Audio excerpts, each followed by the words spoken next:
Samantala, may karagdagang 10% na matatanggap ang mga miyembro ng SSS para sa mga pensioners na ipatutupad hanggang sa susunod na 2 taon.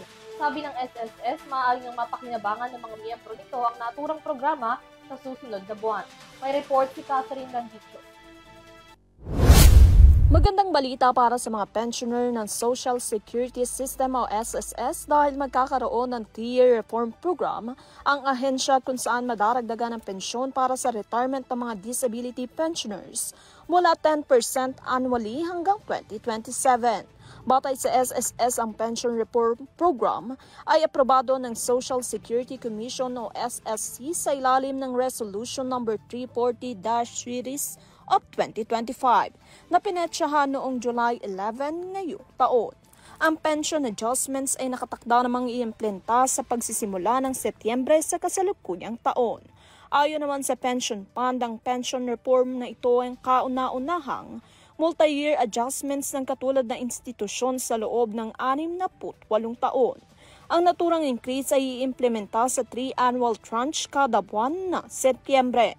Matapos naman ng 3 taon, ang pensyon ay magtataas mula approximately 33% retirement sa disability pensioners, 16% para sa death and survivor pensioners ayon yan sa SSS. Sinabi pa ng SSS na ang Pension Reform Program ay ginagabayan ng 3 prinsipyo.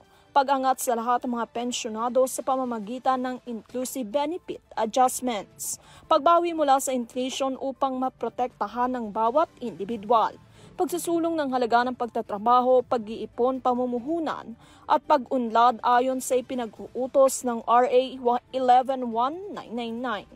Ayon sa SSS Chief Actuary, ang reforma ay magre-resulta ng isang napakamahalagang o napapamahalang pagbabawas ng fund life mula 2053 hanggang 2049 na binabayaran ng mas malakas na cash flow mula sa mga nakaraang reforma sa kontribusyon na pinahusay ng collection efforts.